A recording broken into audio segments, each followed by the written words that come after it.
So today we will discuss about how to estimate mean precipitation with the help of Isohyetal method.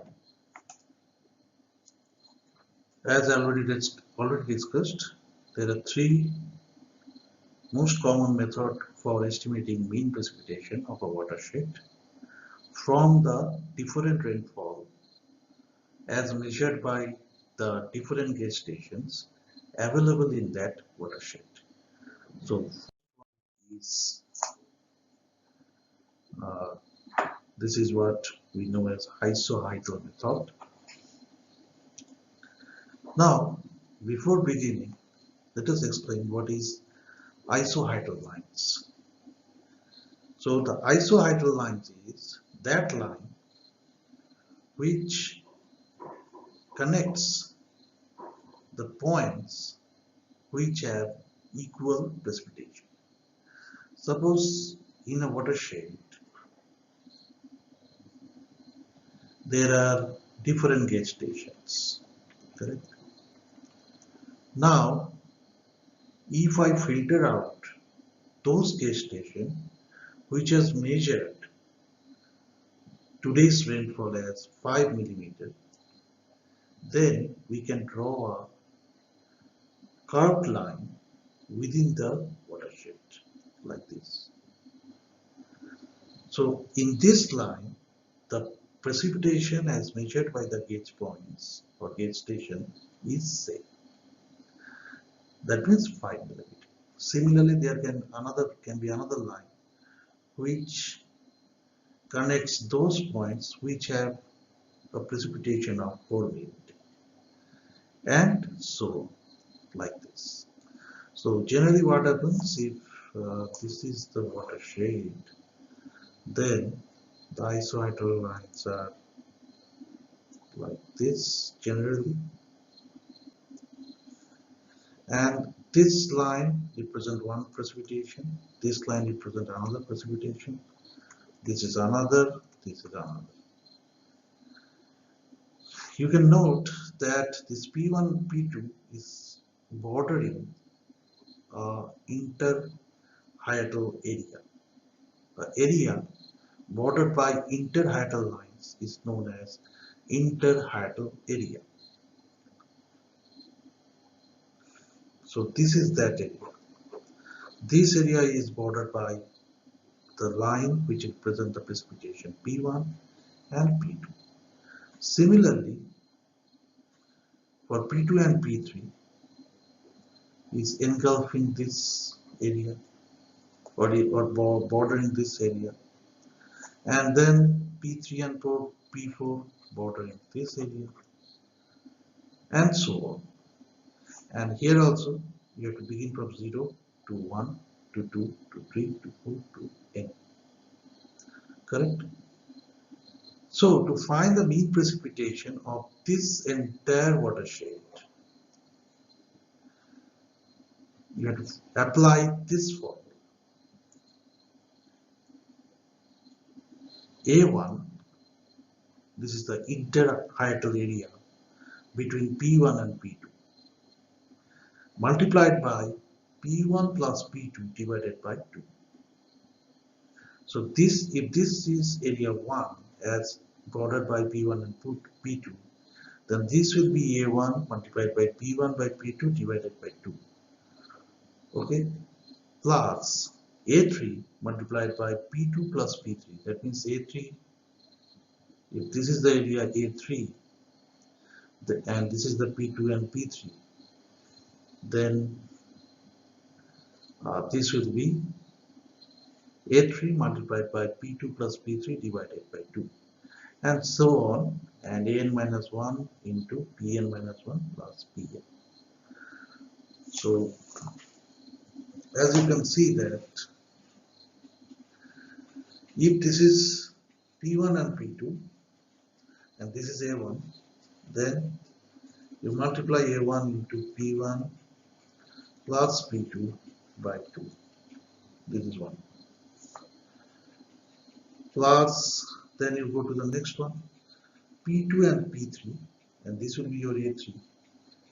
So this A3 multiplied by P2 plus P3. You note that whatever number of gauge station or whatever number of precipitation, this area is before that precipitation. That means, let it be very clear, P1 and P2 both borders this area A1. Okay, but P2 and P3, it is bordered by the area A3. So I think here there is a mistake. This is not bordered by A3, but it is bordered by A2. And P3 for P4, A3. P4 and Pn, this area will be An minus 1. So whatever subscript is there, this area will be minus 1. Correct? So if this is 0 and 1, this area will be 0.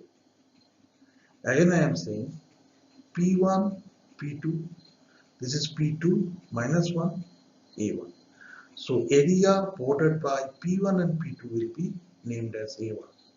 Area bordered by P2 and P3 will be named as A2. Area bordered by P3 and P4 will be A3. Area bordered by P4 and Pn, suppose this is Pn, will be An minus 1. Correct? And area bordered by 0 to P1 will be A0 because P1 minus 1 is 0. So A0. That is why what happened is, in here, if this is Pn, this will be Pan minus 1. And this will be Pn minus 1, certainly, because if this is 3, this will be 2. Because this P2 and P3 is bordering the A2. Okay. So in this way, we will name the precipitation as well as the area bordered by them. The formula is like this. I have already discussed, and this will also be 2. And this will be your P, mean precipitation.